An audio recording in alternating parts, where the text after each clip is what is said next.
Hi, good afternoon, everyone. Thank you for joining us today. It's a great pleasure for me to introduce again Nermin Allam, who is an associate professor of political science at Rutgers University-Newark, specializing in gender politics and social movements in the Middle East and North Africa, and as you know, a visiting fellow at the Kellogg Institute this year. Nermin sits on the board of the Arab Political Science Network and co-edits the APSA MENA newsletter.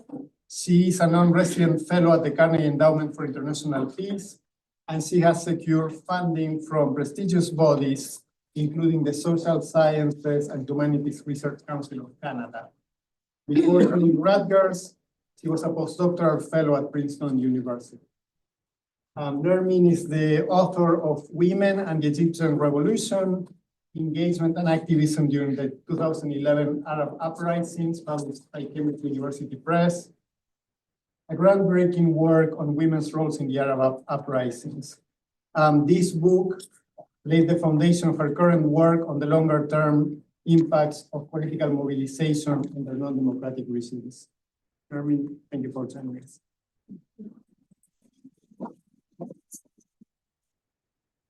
Thank you so much, Andrew, for the very, very kind introduction. Of course, thank you to Kellogg for their always outstanding organization. So today, I will share with you my new book project. My new book project that I have been working on right here at Kellogg. My new book project looks at the afterlife of women's activism in the 2011 Egyptian uprising. Over the next 45 minutes or so, I will share with you some of its initial findings.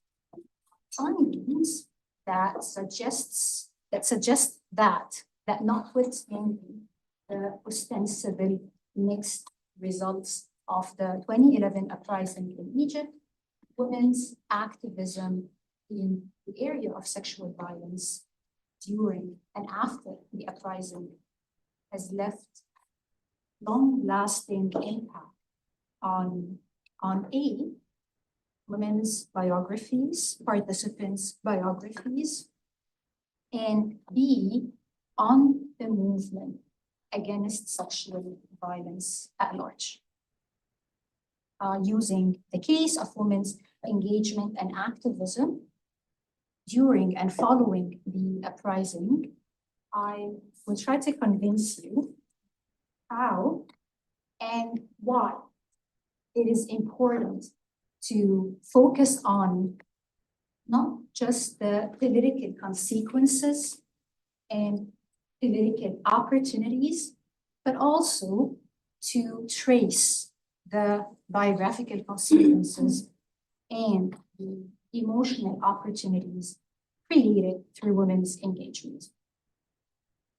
Why and how this is important to understand in order to better understand the outcomes of the revolution.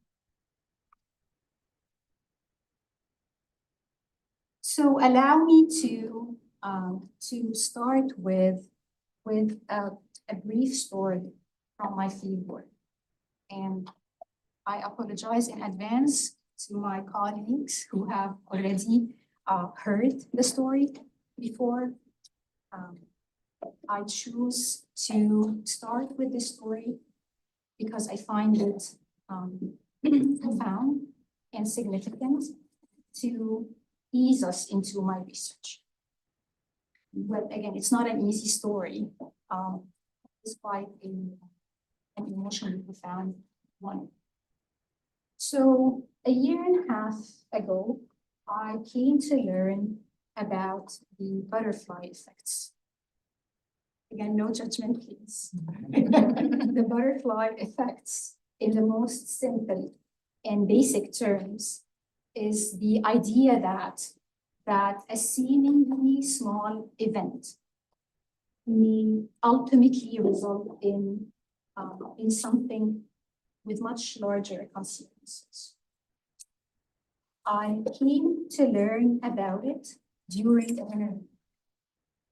I was interviewing a feminist activist. She worked with young girls in rural areas in the area of reproductive health. She was sentenced to several years in prison in 2018 because of her activism and advocacy work. And as soon as she came out of prison, she continued her activism and advocacy work. Towards the end of the interview, I asked her what was her biggest disappointment. And I thought I knew the answer. I thought it was something to do with politics, but I was wrong. She told me that her biggest disappointment was that when she was sentenced to jail, she was pregnant. And she decided to terminate her pregnancy. She has been trying to have a baby for quite some time. And here she was, standing in prison, pregnant. She decided that she didn't want her child to be born in prison. And thus she terminated her pregnancy in secrecy in the bathroom of the prison using primitive, unhygienic ways that might have caused her to lose her life. She paid quite a high cost for her activism. And yet few months after her release from prison, she went back to advocacy work. I asked her why go back to activism and the possibility of further crackdown and the overall futility of advocacy work under the current landscape, political landscape. And her response was because of the butterfly effects.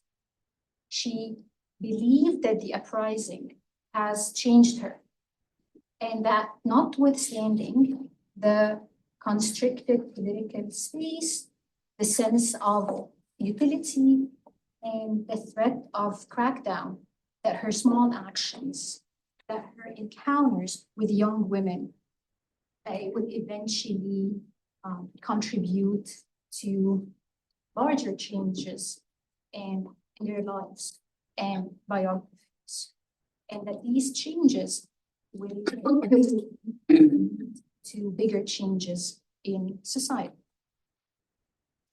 The butterfly effects. My research looks at these effects. The overarching question of my study is, what are some of the effects of women's participation in the 2011 Egyptian uprising?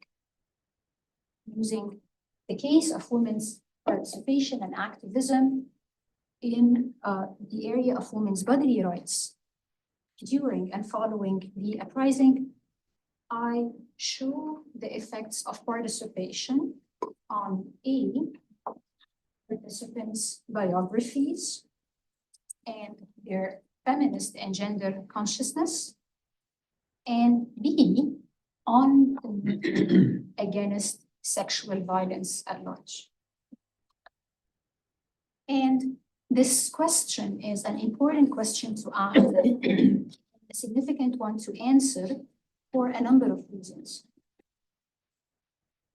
First, we know from the literature that people who participate in movements, regardless of the movement success or failure, we know that they are less likely to get married, that they are less likely to have children and keep a job.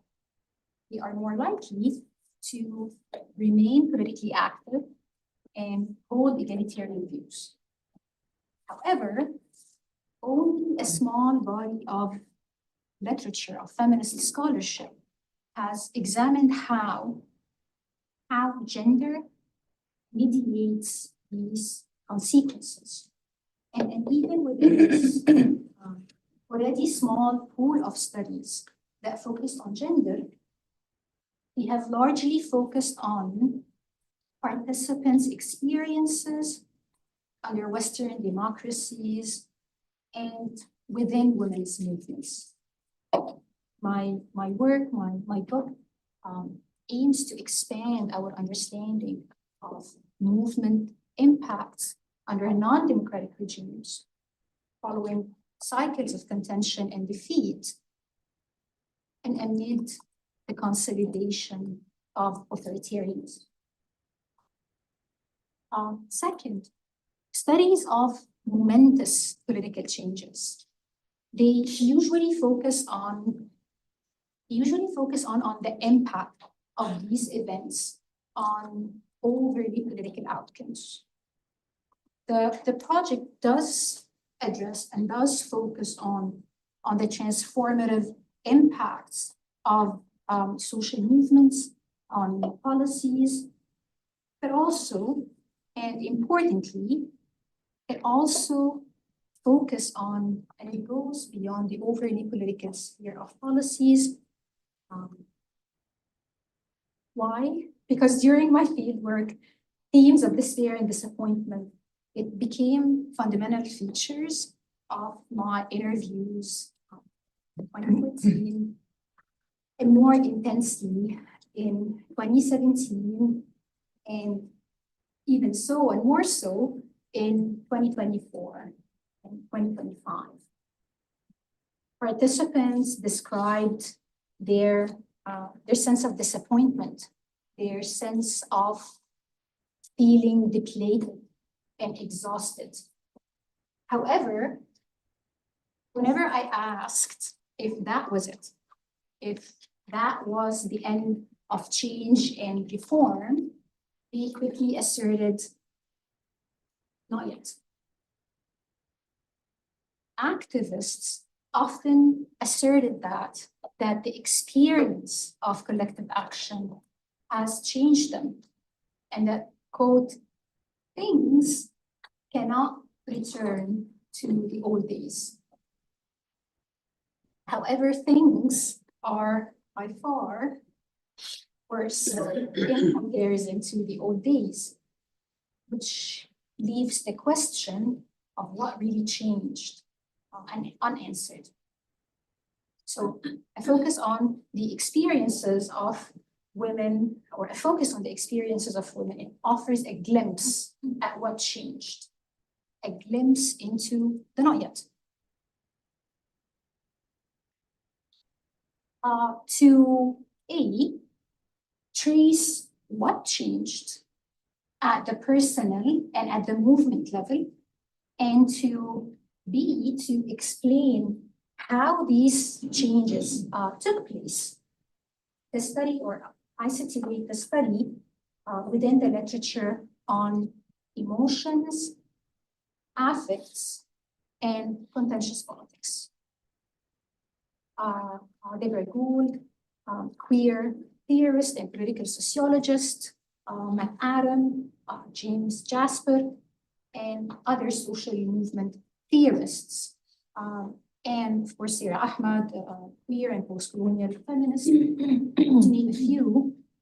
And in the context of the Middle East and North Africa, Lisa Wedeen and my colleague Wendy Perlman and others, they have viewed activism as not only the result or the outcome of positive feelings like hope and pride, but also less hopeful ones like guilt, anger, and desperation and disappointment.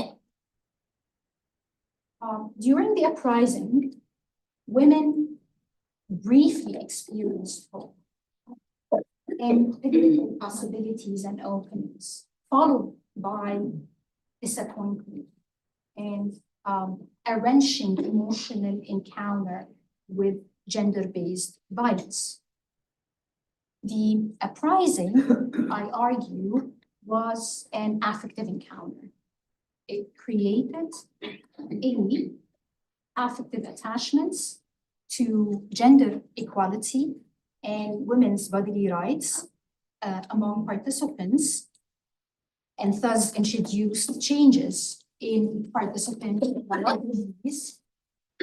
And B, it created emotional and not just political opportunities, and thus introduced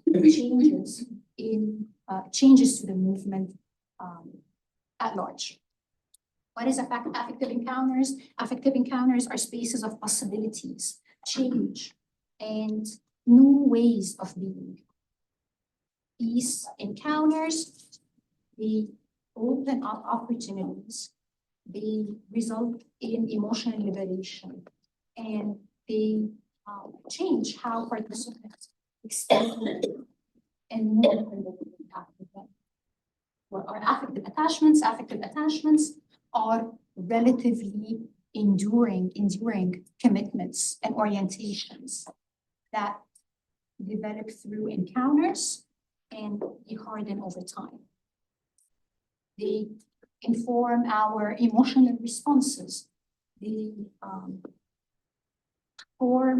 trigger long-lasting solidarities, and they form group identities. And finally, emotional opportunities, they refer to the conditions that provide individuals and groups with the potential to experience and express deviant emotions.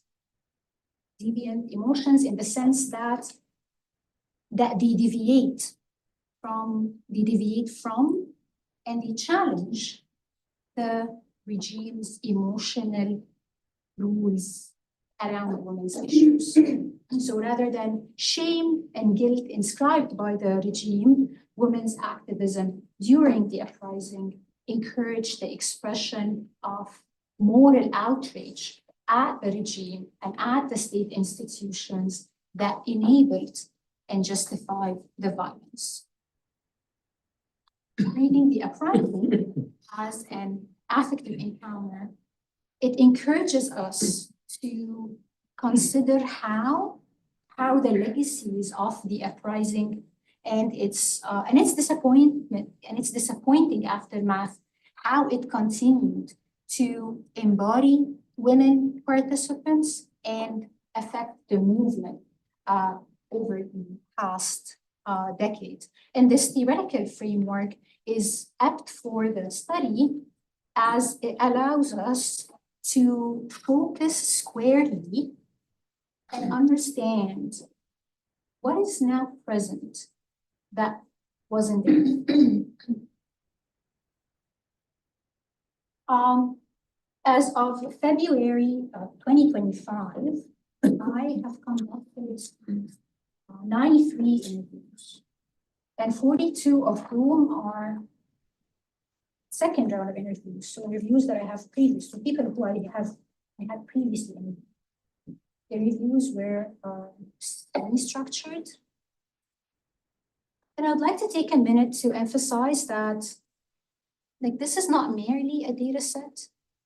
It is hours upon hours of bearing witness to people's lives, bearing witness to their aspiration, to their disillusion, to their resentments and transformations.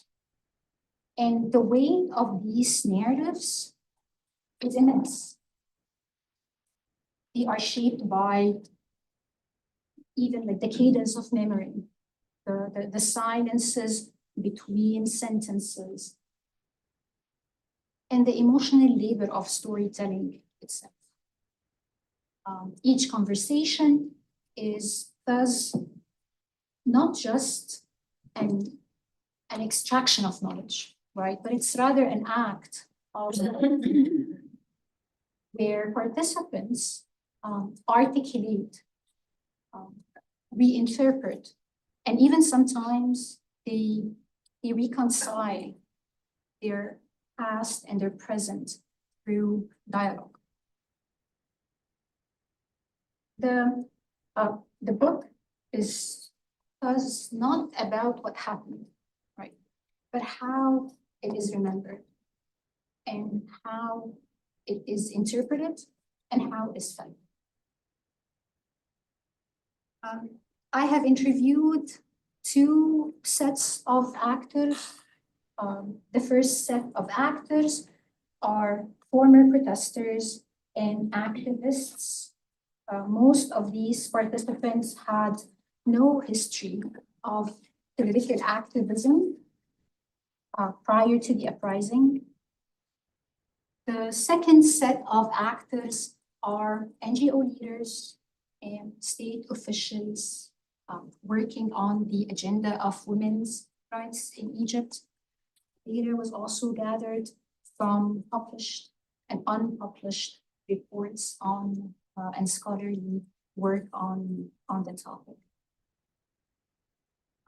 Through analyzing data, identifying common themes in the data, and putting them in conversation with the different theories, I traced the biographical and the movement consequences of the 2011 Egyptian uprising through the lens of women experiences. Okay, the 2011 Egyptian uprising, a crash course in history.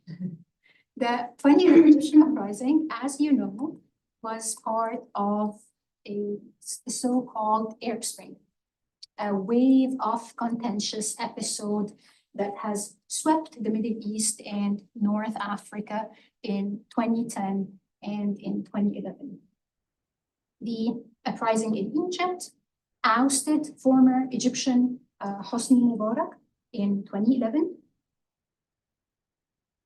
Yet, it ended with the consolidation of new authoritarian and military-backed regime in 2014.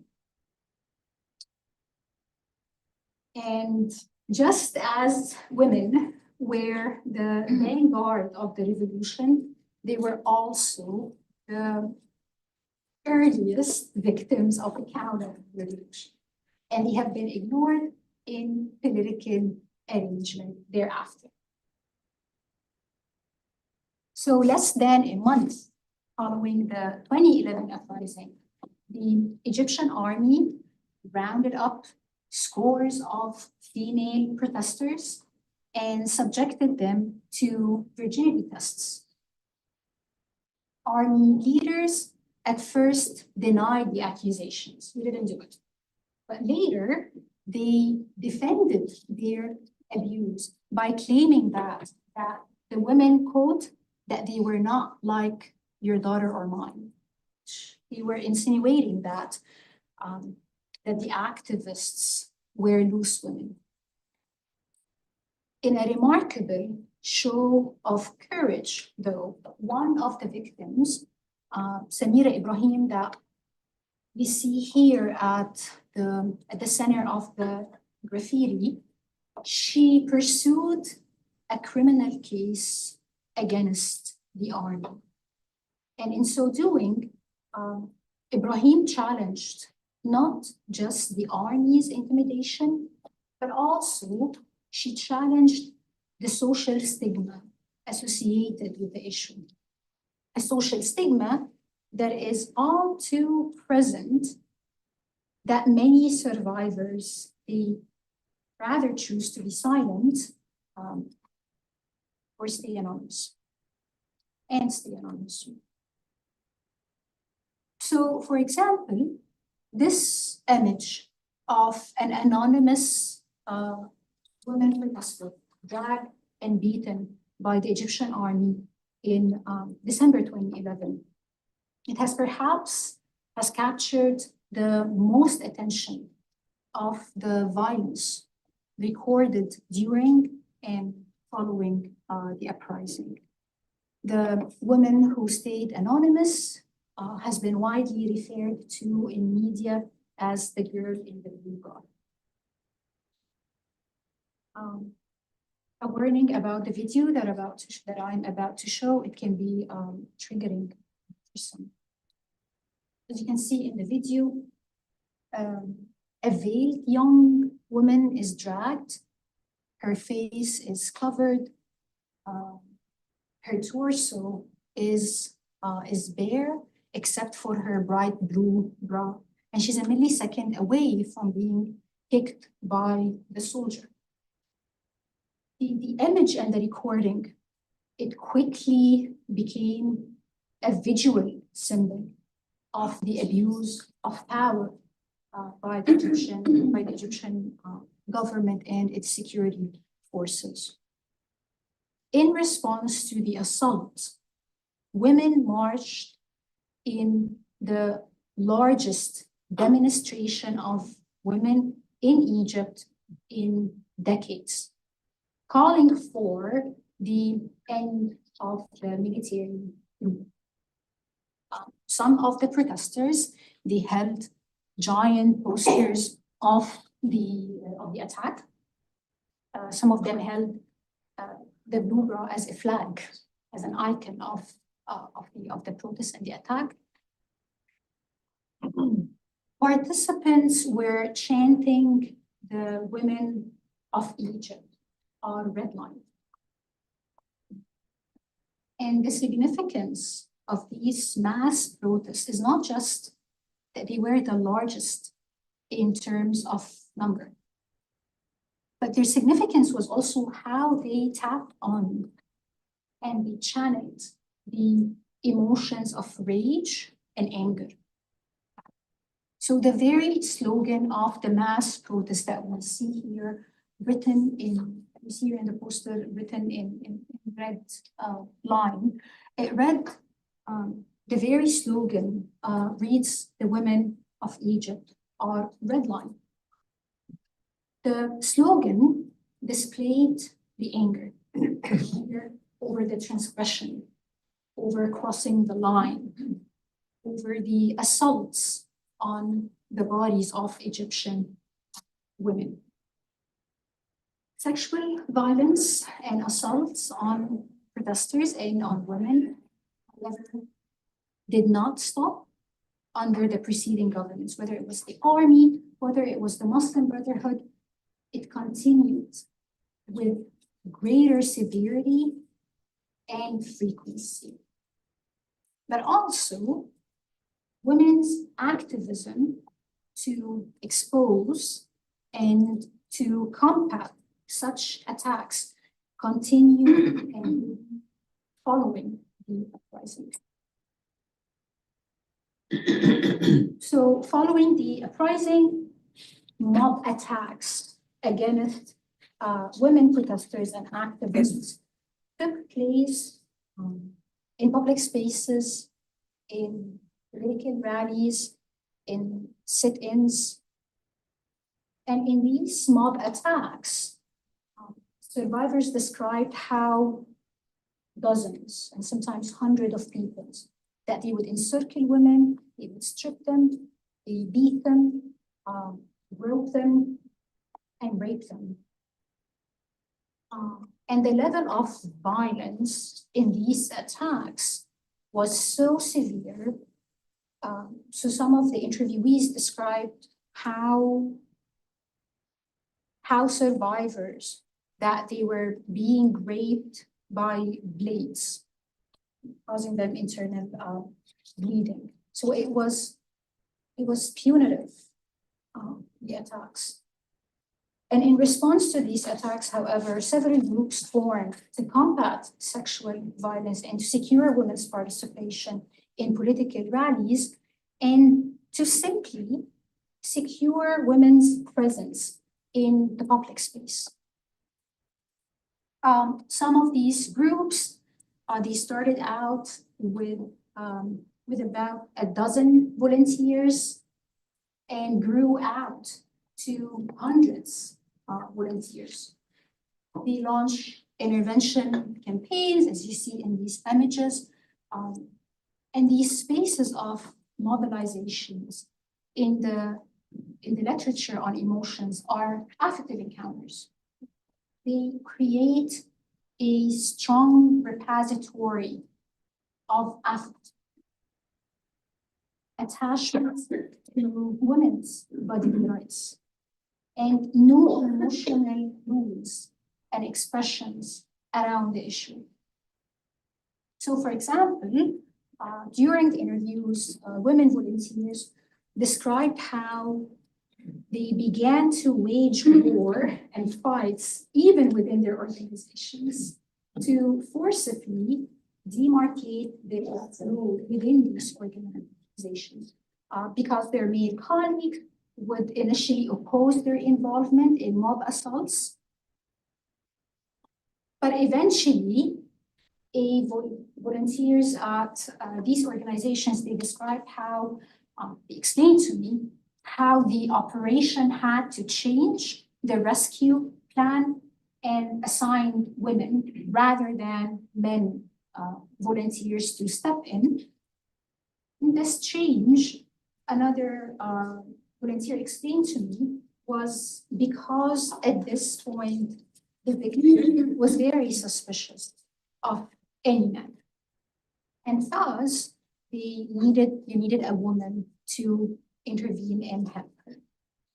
So among the long-term impacts of these anti-sexual harassment groups and feminist campaigns and initiatives was contributing to shifting the role of women from victim/survivor to defender/protector. And this attempt to reclaim agency and to shift the role was often challenged internally within their organizations and always challenged within the broader society. So I had an oh no moment when I was preparing a lecture a few years ago. So I've often included this graffiti image as one that signifies women artistic initiatives to combat sexual harassment in the broader society. Given how, as one of my interviewees highlighted, graffiti is quoted as in your face message. The graffiti reads, "No harassment." And as you can see, the graffiti depicts a young woman standing elegantly in high silhouette and forceful pose. She's holding a spray to spray away harassers who you can see flying in the air. Myself and other colleagues as well, they have used the image in several presentations, in discussions, and attached it to blog pieces. And actually the Washington Post, maybe 2 years, it ran a piece with exactly the same image. And it wasn't until a few years ago when I noticed this small but telling detail in the picture. You notice it. And I know I sound like one of those Facebook, bait posts. Can you notice the little detail in the image, in the graffiti? Yeah. So, as you can see, behind the graffiti, someone scribbled a stick man harassing the graffiti from behind. It's a little, yet telling detail of the many challenges that women faced in standing against sexual harassment and claiming more of a protector and active role. So how does this experience, with all of its complexities, how did it affect women biographies? So I show that I showed that the movement did not just change politics, that it changed lives. It left biographical consequences. What do we mean by biographical consequences? A fancy term for activism rewired their life paths. In personal lives, two big shifts stood out from the interviews. Some pushed for more stay at home. Some removed their hijab or headscarf. Sorry, I should say this. Some moved out from their family home, which is a big deal in Egypt, to move out of the family home. Why the shift? Well, participants explained how state and street violence against women, how it made them question the society's morality, gender morality structures. So it turns out the same people telling you to cover up also blame them when they got attacked and assaulted. It was like an awkward contradiction. Many women from small towns during the interviews, they described how they packed up and moved to big cities post the uprising, following the uprising. They moved to big cities post the uprising to practice their no-life choices. Whether it was removing the veil, the headscarf, or getting a divorce, or just wanting a fresh start. These shifts, however, they were not equally accessible. They were mediated by class, they were mediated by geography. So not everyone had the same freedoms and had access to these choices. The second big shift that I discuss in the book is careers. So some women switched jobs, and some even jumped into women's rights work. Why the career change?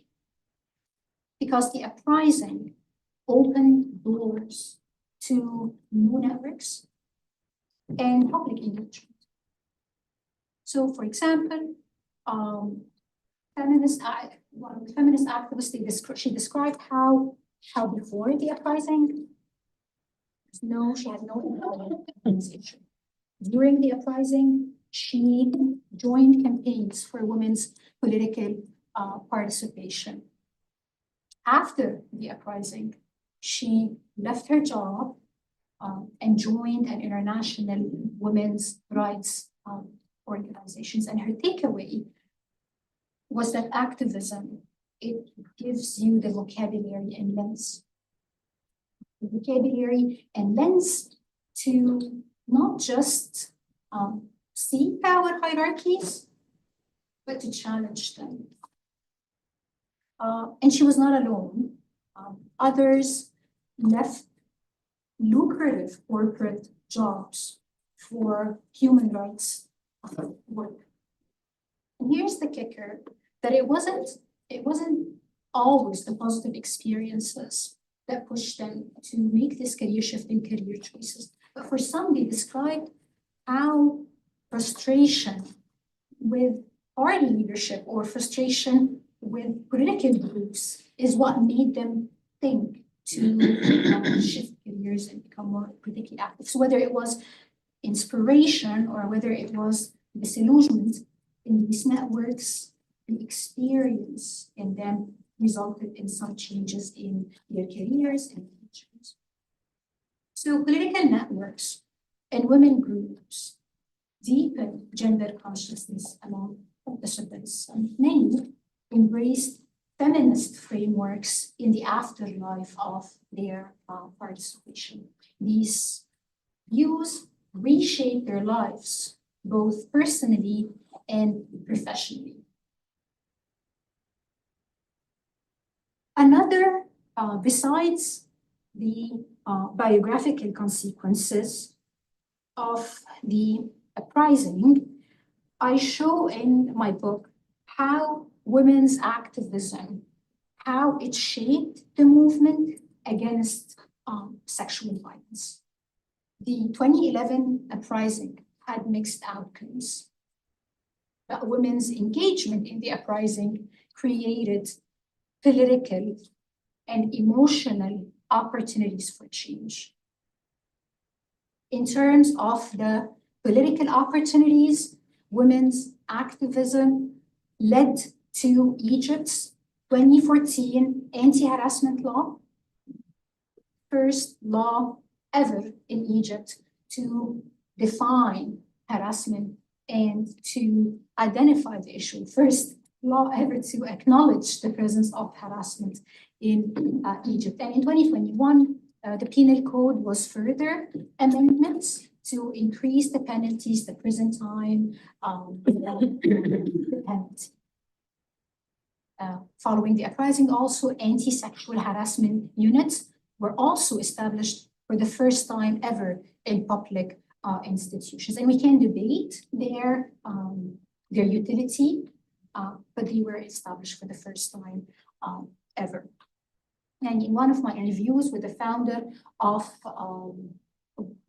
one of the groups that advocated for the law, the founder described how shortly after the introduction of the law, how police officers, how they treated women with the utmost respect when they went to report cases of sexual harassment. But this shift was very short-lived. Under the military-backed regime of el-Sisi, the current military-backed regime of el-Sisi, the regime cracked down on independent feminists and organizations. Many anti-harassment groups dissolved, that we spoke about.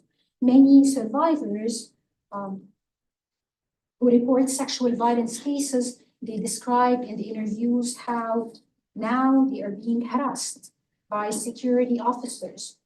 And even some of them faced accusations of filing false reports. So that is the current regime closed off the political opportunities and organizational resources for the movement against sexual violence. Does this mean the end of activism and reform? I don't think so. Why? Well, that takes me to my second and final point, the emotional opportunities. Notwithstanding these setbacks, the activism of earlier anti-sexual harassment groups during the uprising, they created emotional and not just political opportunities for the movement. The groups created political opportunities by pushing for judicial and legislative changes and bringing the issue into the terrain of the state and the public political sphere. And not only that, they also created emotional opportunities by changing the emotional rules around sexual violence and encouraging the public display and expression of different deviant emotions from that the regime ascribes on the victims. So rather than shame and guilt, they encourage the expression of moral outrage and anger at the institutions that enabled and justified the violence. These new emotional rules and expressions, they created by the former movement, continue to shape the new organizers' emotional displays and culture even in the absence of political opportunities, organizational resources. It made the issue of sexual harassment political and public, rather than personal and private. And thus, it encouraged survivors to continue to come forward. So recently, online platforms and blogs emerged and exposed high-profile cases of sexual violence in Egypt. The online platform Speak Up, for example, is one of these platforms. The page exposed the high-profile case of Michael Fahmy. Michael Fahmy posed as a psychiatrist and a spiritual guide in the Coptic Christian community in Egypt. He authored a book for high school students and distributed the book across different churches. And this is the cover of the book that he used. And the book included a personality test that we see here in Arabic. The personality test was for teenagers, but he withheld the test results. And to get your test results, respondents needed to contact Fahmy. And that's how he lured them in. And in the interviews, survivors described how the fact that they were the one who to contact him, and even some paid for the therapy session that he provided based on the test results, how that made it all too difficult for them to come forward.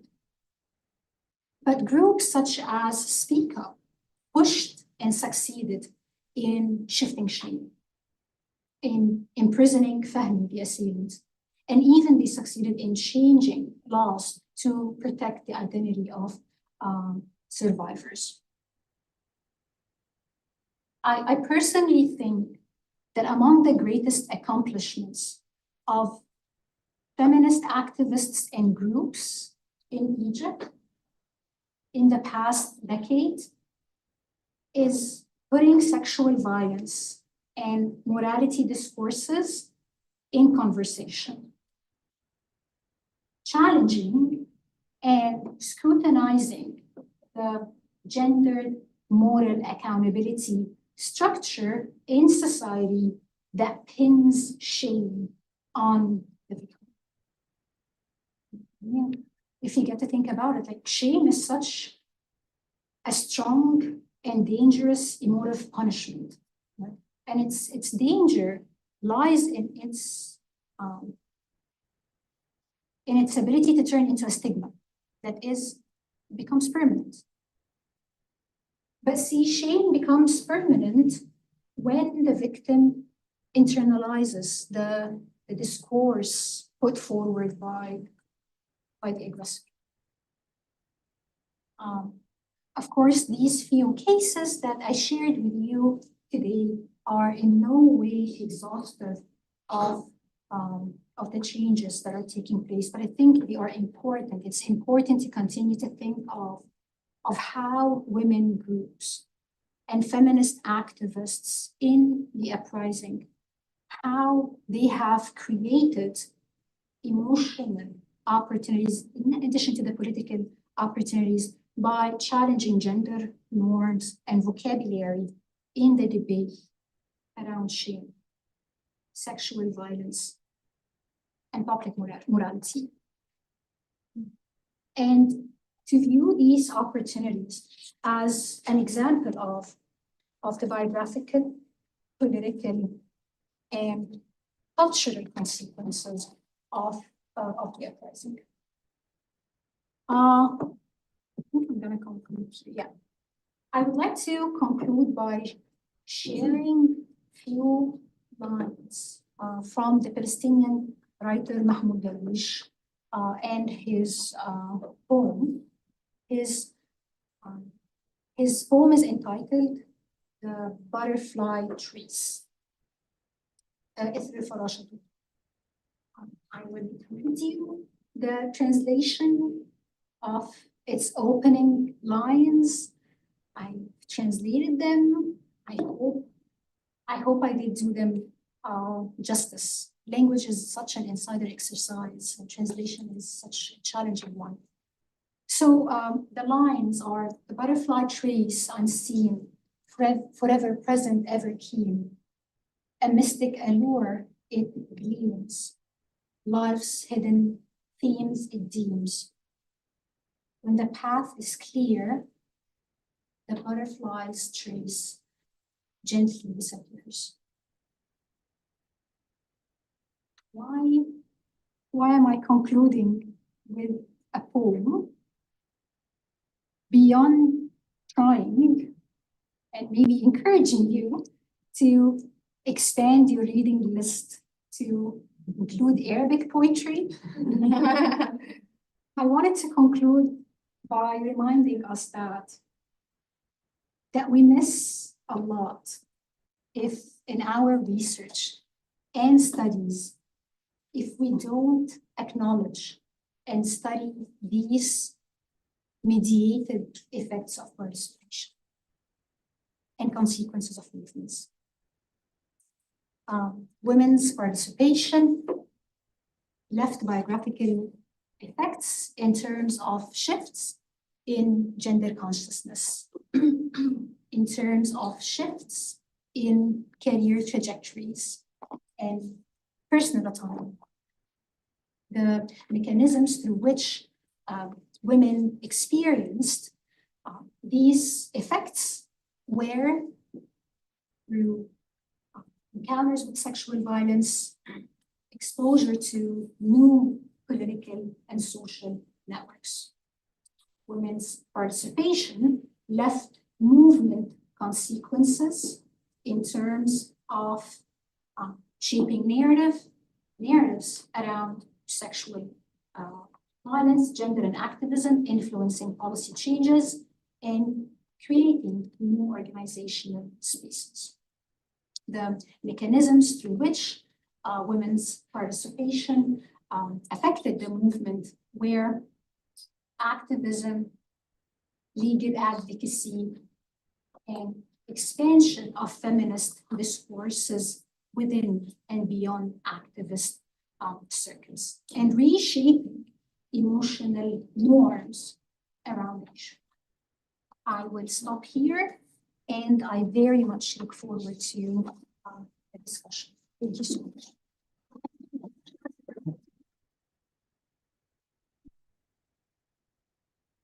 We have about 20 minutes for questions, so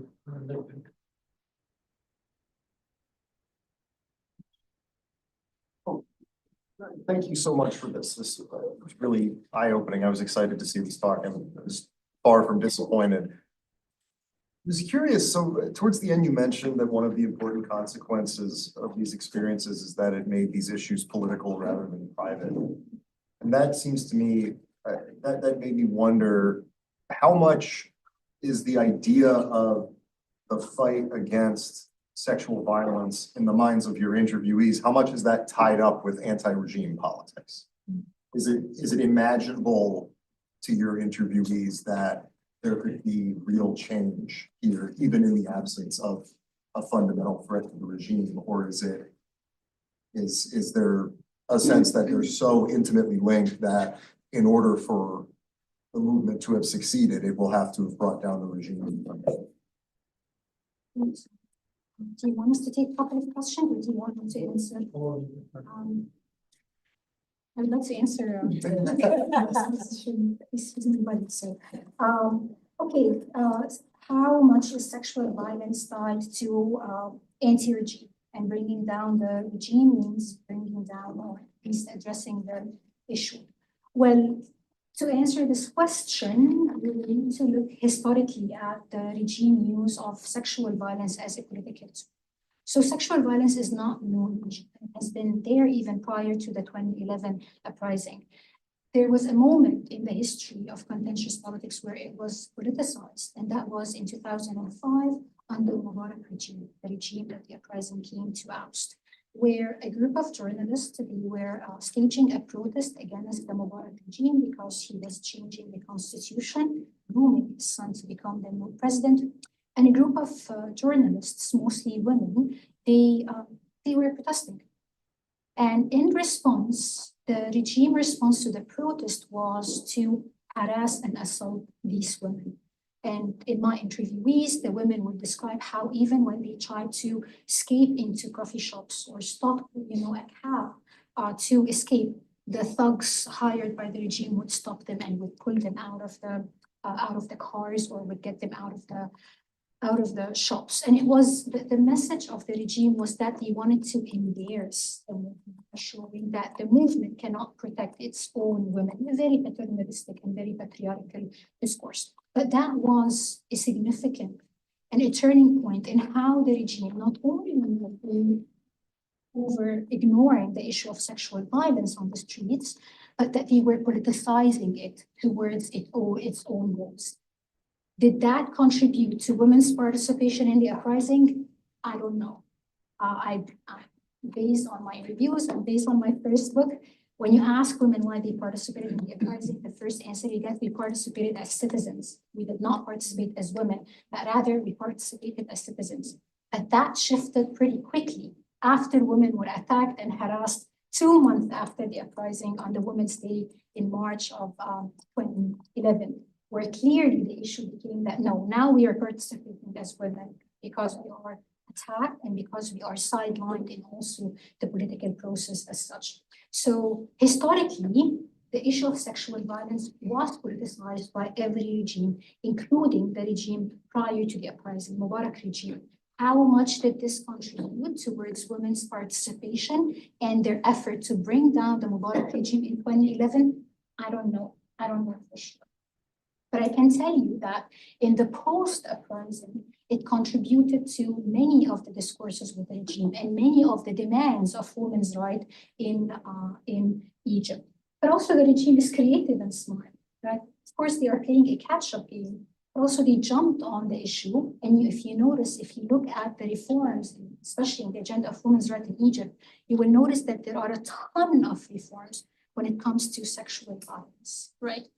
And why is that? But for example, there's no reforms when it comes to the issue of personal status law or family reforms. Why is that the case? Because sexual violence, I personally think it aligns with the regime securitized logic. It embarrasses the regime itself. Like when our women are being harassed on the streets, it's almost like embarrassment for them. So they step in because it aligns with their securitized logic. And you would notice that the way that they're stepping in is not allowing the feminist movement to spread gender awareness, but rather they step in with a more carceral logic, right? So we're going to increase the penalties. We're going to increase the prison sentence. At the same time, they are cracking down on independent feminist groups that are trying to address the root causes of the issue. So to summarize, sexual violence has been politicized in politics in Egypt. It went through phases, but to confidently say that there was a direct link between sexual violence and the ousting of the Mubarak regime in 2011, I cannot say that with certainty, but I can tell you that the issue squarely became present in the discourses over women's rights and over the regime governance post the uprising and following the uprising. Thank you.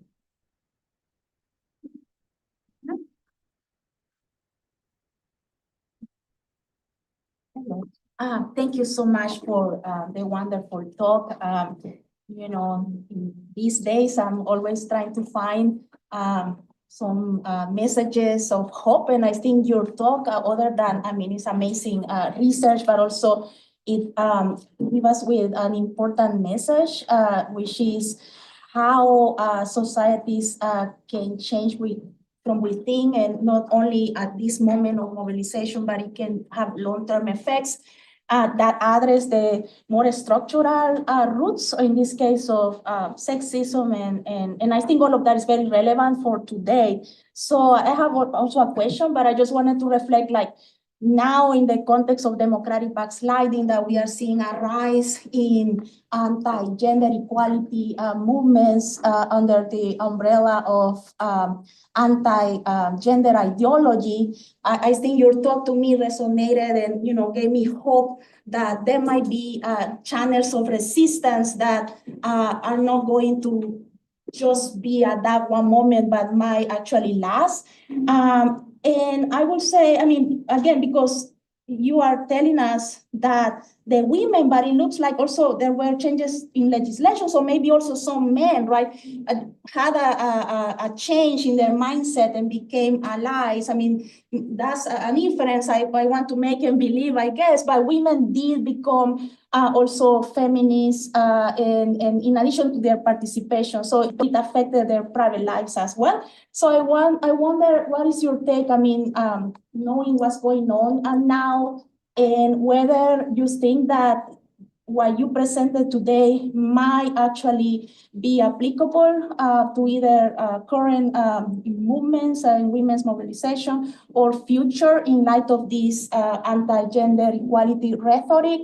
And, whether, like, we might actually see more mobilization, or what are the scopes, like the scope conditions that might need to be in place in other parts of the world, including the US, for us to see this transformation, not only in, mobilizing, but actually becoming more embracing of gender equality. Thank you so much, Abby. Writing about hope is a reminder that the present is nothing, right? Democratic backsliding and the global anti-gender rhetoric and discourses. I'm not too hopeful when it comes to thinking about this. So if we look at historically, well, not historically, but if we look during Trump's presidency, Trump referred to Egypt's military-backed regime as his favorite dictator. When you have the US, a superpower that you look at as for leading, being the ethical and the moral leader, right, in issues related to human rights and gender equality. And I know, like, we have a lot of issues to work with in the US, but it's a matter of scale, right? When you look at the rise of the anti-gender discourse and the normalization of it, you can't but be scared. Because what ends up happening is that it normalizes the anti-gender rhetoric and discourses in other parts of the world. It makes it acceptable, people can think about certain things, but they cannot say it. But now people think about it and say it and enforces it, right? And that goes not only for the agenda of women's rights, but it goes for the agenda of human rights, about how Trump's presidency and his anti-human rights and his anti-gender rhetoric and discourses, how it normalizes anti-gender discourses and anti-gender norms in other parts of the world, right? How to move from this? I do not know. The default strategies for the women's movement, as you know, has been establishing those transnational solidarities and transnational networks to create a pressure, not just on one regime, but rather to create a pressure at a global scale, right? So backing each other. Would that work under Trump's presidency, and especially given how viciously he has been attacking funding for human rights organizations all over the world? I don't know. A few weeks ago, I was at a conference, and the conference had the who's who of the Egyptian civil society. And I can tell you that the conversation and the discussions were very big, right? Like, people are very anxious about the funding, are very anxious about the increase in the crackdown now that you have the the US leader telling you that, yeah, like, we do not need to look at these things, like these are, bad, we need to crack down. So on the ground, civil society organizers are super, super scared and are really, really concerned about what it means to have a Trump presidency for the prospect and future of human rights work and civil society work in the Middle East. So I'm sorry that while my presentation was hopeful, my answer was really not hopeful. But this is where I am at as of today. Exchange. Thank you. Anybody you would share? Yeah, I have a follow-up question, so to say, because I wanted also to ask about the regime, anti-regime aspect. And first of all, thank you so much for the talk. It was really very illuminating. So I think you would be the perfect person to compare the Egyptian uprising and the case of Amini in Iran. So I think because there's also this mix of anti-regime or triggered by the death of Amini, and then triggering this female protest movement, which was so impactful, and then became kind of an anti-regime movement. So I think it's very interesting what you're also describing, and this fluidity between different natures of protest. So starting with a pro-democratic or anti-regime, and then shifting into as you said, anti-harassment movement and so on. And then it can also further develop. So I think it's a comment, sorry, but I think this is super interesting. My question was, and just for saying this, I mean, this would be, again, a wonderful case to compare with other movements. So I don't know if this is something you want to do. My question is about the theoretical framework. And I was wondering, you have these two sequences from, and the first and also the second.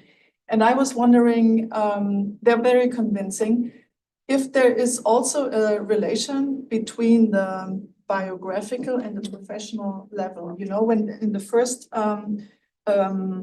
graph you have, you trace this biographical line and then the professional line. But I was wondering if there are not interactions between the two of them, so that the biographical experience also would then impact on the professional, and also vice versa, maybe.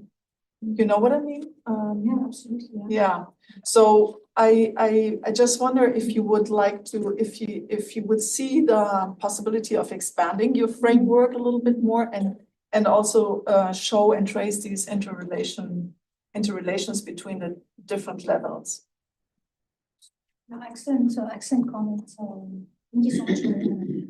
So Mariana's comment on Masha Amini is in reference to the Iranian 22 years old young woman who was killed by the authorities for not observing the compulsory hijab in Iran, and following her death, that sparked major protest in Iran. And while the protests started to challenge the regime compulsory hijab law, like veiling law, it spread to include protests and episodes of contention against the regime and its autocratic rule and theocratic rule. Absolutely the case, as you rightly pointed out, it does draw our attention to kind of like the multi-layers of inequalities and the hierarchies of power, and how the movement overflow to other aspects of the political. Your comment on the theoretical framework, whether the professional consequences or like the changes in the careers, right? This is what you're referring to, whether that should be viewed as one of the biographical consequences, and it should be kind of home under this dynamic. I 100% agree, and I apologize if I was not clear in my presentation, but I do look at these professional changes in careers as well as personal changes in family dynamics, such as moving out or getting a divorce or taking off hijab. I view them as examples of the biographical consequences of participation, and it goes back to the overarching idea that the personal is political, right? And we cannot divorce really the personal from the political. So I apologize if it was not clear, but they are considered one of the manifestations of the changes in the biographical consequences. And I focus on these because I wanted to see something that's behavioral. Like originally, I approached it as I want to measure the changes in gender attitudes, which proved to be challenging because you can only look at the after fact, right? But I don't have the data to look at the before joining the uprising. So the most concrete examples for me was the behaviors, changes in behaviors. I'm gonna stop here. Thank you, Maria. Yeah, I see you looking at me. No, I was thinking that we have about 15 minutes. For Okay, questions. I'll make my answer shortly. Thank you. Very, very interesting. I really enjoyed hearing about your work. I have two linked questions. One is about the profile of the women who were involved in this movement. My guess, but it's merely a guess, is it's probably more educated women, more urban women. And the way it's linked to the second question is there any way of, I mean, I find absolutely convincing, you know, your evidence about changes in the lives of these women.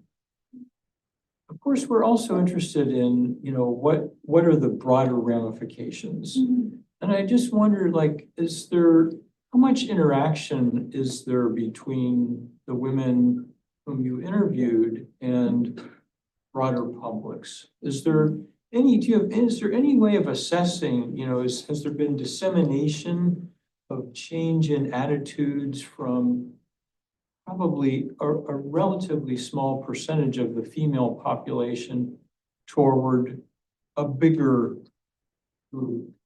You mentioned, I think importantly, you know, change in law, that's really important.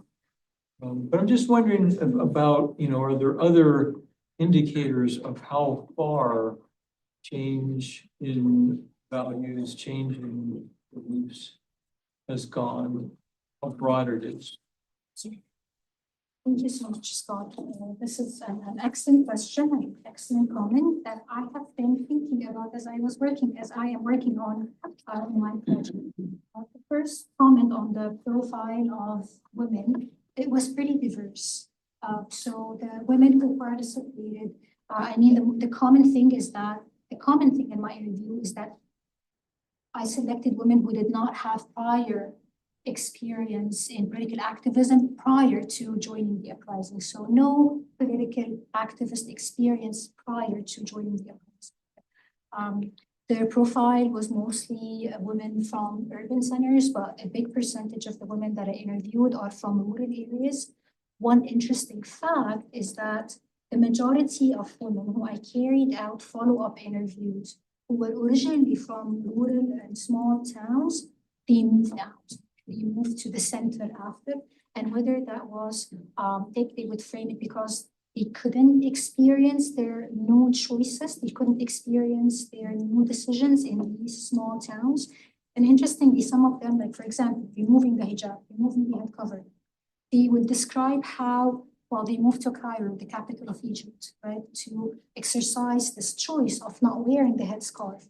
But when they go back to visit family in these small towns, they put on the hijab, right? So it does tell us something about how not only the exercising choice is mediated by geography and by class, but even carrying out this choice, even after, you know, the take off the hijab, going back to these small towns, they couldn't exercise this choice. And it's not usually because of the women, but because of their families and their fear of the social sanctioning by by their community, by their small community. On the question on the interactions between more women and broader changes in attitudes in the society, I cannot certainly draw the relation. I cannot certainly say that these changes has caused broader changes in gender attitudes in Egyptian society. The latest wave of the public survey on gender attitudes carried out by the Arab Barometer, it does show that there has been a positive shift in gender attitudes in Egypt and in the Middle East broadly. But I cannot say with certainty that it is because of these biographical changes that we are seeing this current shift in gender attitudes. But I can tell you that in the interviews, participants described how they would become the bad person in the family, where they don't want them to talk to the younger girls because they are, insinuating bad ideas, right? Which does tell you something about how that they recognize, and the people around them recognize, that by simply exercising these choices, they are leaving consequences and that they are leaving an impact on those around them as well. Thank you, Scott. Thank you. I have Rachel and Andres. Maybe we can take a couple of questions. Of course, yeah. Rachel. Thank you so much, Nermin. This was really fascinating and I learned a lot. So my question is, it's a kind of conceptual question. And it's a deeply self-interested conceptual question because it's something that I deal with in my own work. But I think for those of us who study the consequences of these major moments of political upheaval or, uprising, civil war, I think it can oftentimes be difficult then to sort of tease out what actually is a legacy of that moment from what might be attributable to other factors outside of those episodes. And that's why I really like the way you frame the project as the afterlives of this movement participation, because I think rather than sort of legacy, which implies much more of a kind of direct causal connection, I think afterlife leaves a lot more space for these kinds of contingencies and fluidity, right? But I'm curious just how you think about drawing some of those distinctions within your own work. What do you see as a consequence of movement participation? What maybe is less of a consequence of movement participation when you're thinking about these behavioral sort of afterlives? Andres. Thank you, Nermin, for a powerful and very interesting presentation. There is a somewhat interesting lag between the Arab uprising protests and the gender-based violence that you're illustrating and the adoption of legislation later in 17 and 21. And I was wondering, related to following on the causal theme, whether there is an expanded advocacy coalition building on some women's movement and other sectors of society, or is it more a top-down reform along the lines of this securitization agenda that you mentioned as well?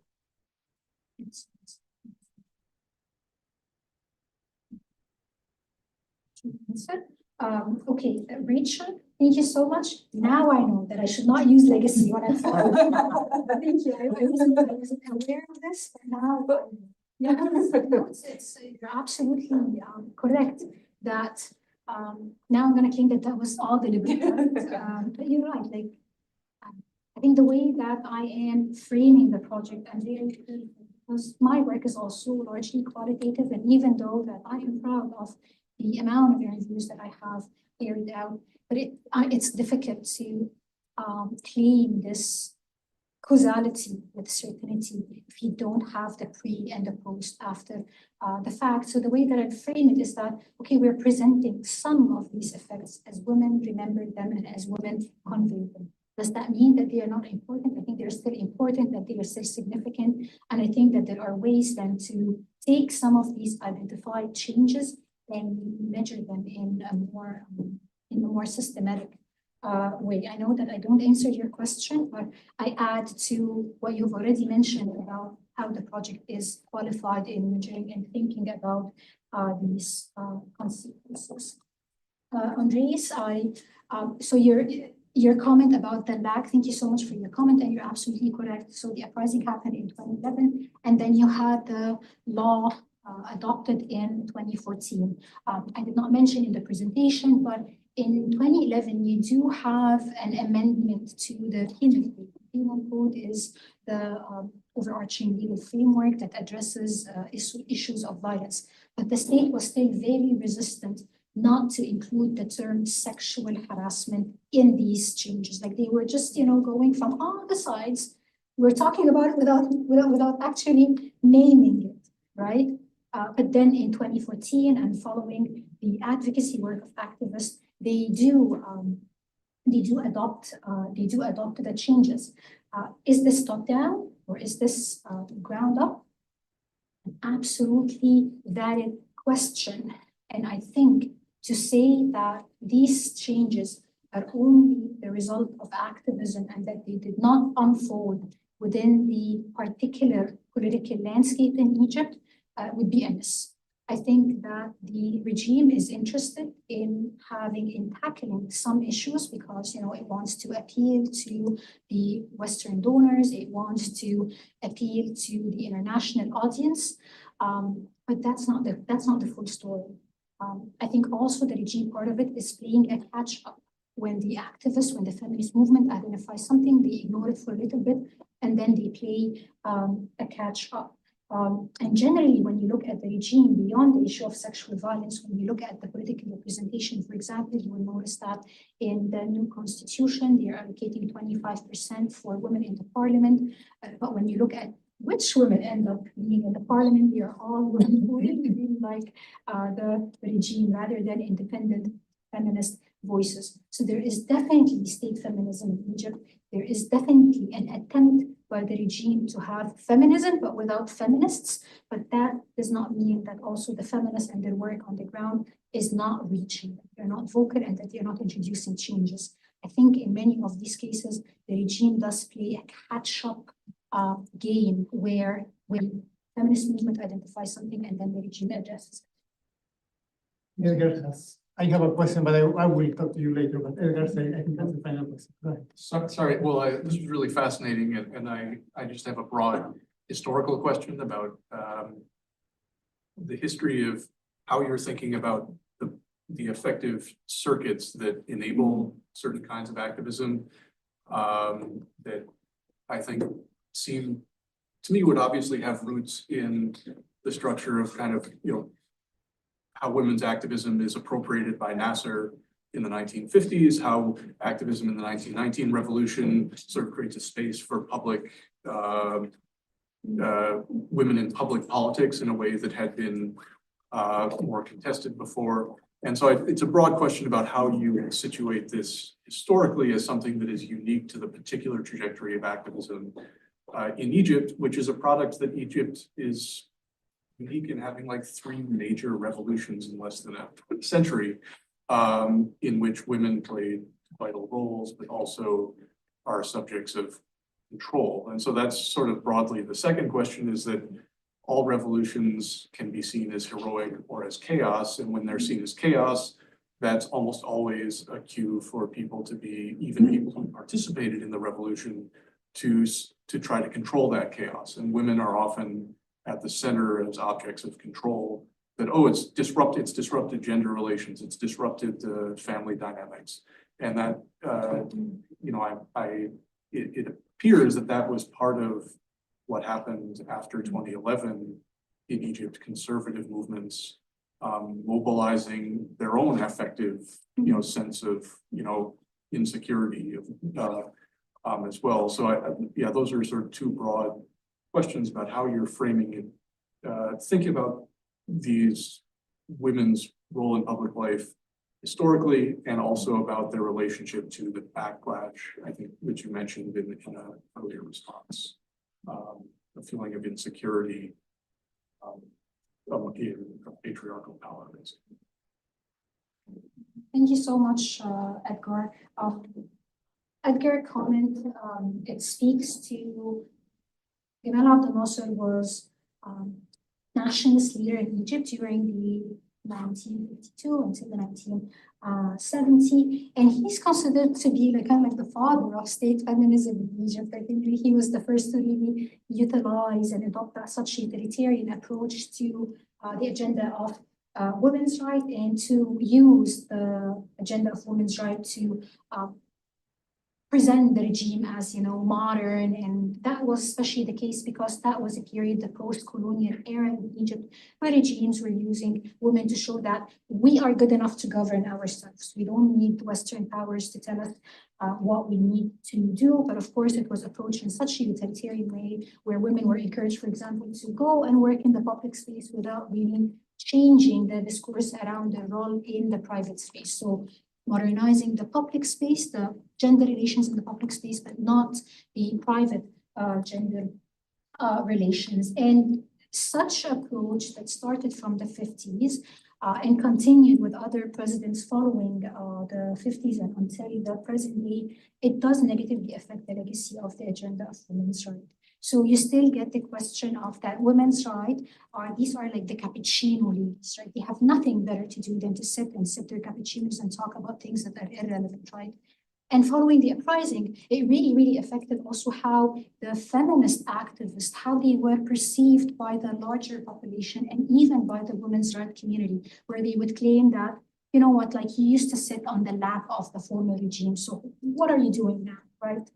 So it did affect the legacy, and you would notice that new organizations and new groups, they usually go through a phase where they want to distance themselves from the old feminist movements and women's movement because of this negative association and because of this negative legacy of the women's movement. But that being said, the changes that happened in the 50s and the 60s and the 70s, these are all like movements, as we know, are cumulative, right? The changes do not happen over time. It's not just the effect of the 2011, but it's a kind of a cumulative effect.